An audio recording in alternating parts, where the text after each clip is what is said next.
This morning, we have a first look at a highly anticipated new electric SUV that's coming on the market at a time of great uncertainty for the EV market. The EPA estimates that current emission standards would result in nearly 3 out of every 4 cars sold being electric or hybrid. But President-elect Trump has indicated he may end key subsidies for EVs, which are helping make them more affordable. Chris Van Cleave sat down exclusively with the new global CEO of Hyundai Motors to talk about their brand new electric SUV and what the new year may mean for the future of EVs. Introducing the IONIQ 9. A charged up, warm welcome for the next big thing from Hyundai. Their biggest ever electric vehicle, the IONIQ 9, a spacious 3-row all-wheel drive SUV with more than 300 miles of range that can go 0 to 60 in 5 seconds.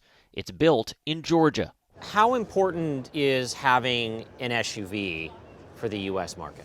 It is the most important. This is critical, is the most important segments everybody knows. The all-new IONIQ 9. Jose Munoz is Hyundai Motor Company's new global CEO. The SUVs are the ones who have allowed us, for example, this year to grow 26% on EV sales. A trend that was hard to miss at the recent Los Angeles Auto Show, which increasingly is EV-focused. It marked the debut of the IONIQ 9 alongside flashy concepts and upcoming 3-row electric SUVs from Kia and Cadillac, as well as the highly anticipated return of the VW bus, known as the ID Buzz. Let's go for a drive. Let's go. Head of Hyundai's Design Center, Simon Lousby, took us on an indoor first drive of the IONIQ 9. The biggest SUV market in the world is the US. And so for us, it was really important to bring this as our completing that offering for the American customers. What are you most proud of with this SUV? From the interior perspective, it's about the calmness of the space. It's not a stressful, high-tech environment. The South Korean auto giant saw its EV sales surge last year in the U.S., making it the nation's third best-selling EV maker behind Tesla and General Motors.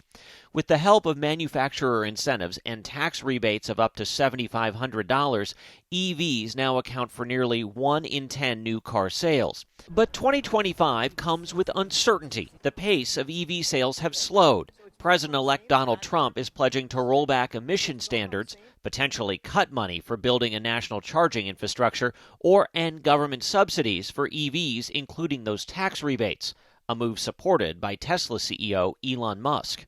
On day one, I end the all-electric mandate, and I'm a fan of electric cars. Can you imagine? They want to almost immediately go to all-electric, and we don't have enough electric to take care of ourselves. How concerned are you about the talk of ending the tax credits for buying an electric vehicle? We didn't invest in America so much because of the incentives. So if the incentives are there, our cars will be qualified, which is great. If the incentives are not there, well, nobody will be qualified, so it's not great, but it's fine. Our plans are not going to change.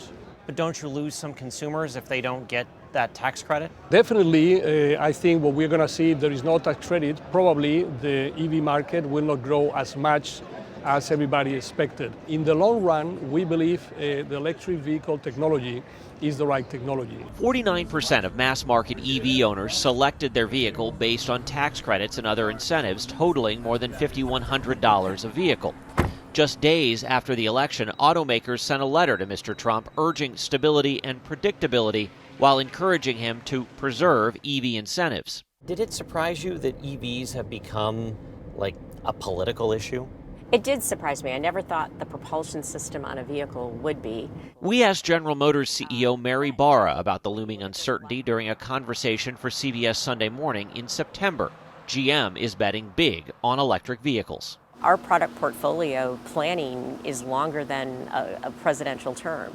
So we're very proud of the fact that we have worked with both parties for decades.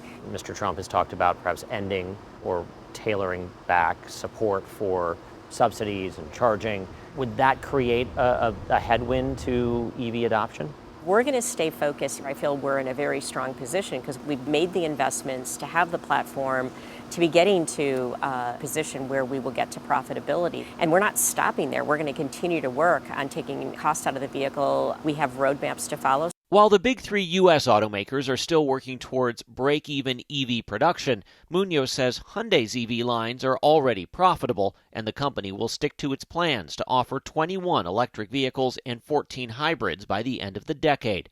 A powered-up future, they're hoping, hits the fast lane when the IONIQ 9 hits the American road this spring.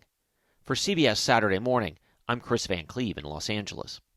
And one of the interesting things with this is also the infrastructure out there. Forget the other economics. You've got to have that infrastructure of charging throughout, and you keep seeing that coming. If that continues, you wonder if people will put some of the economics aside for the good of the environment. Yeah, that's the point. It reminds me of Jimmy Carter putting the solar panels on the White House. That they later removed. That they later removed, and Right. how changing policy from one administration to the next can either stall progress in some people's eyes or Really we'll good see. point. Yeah.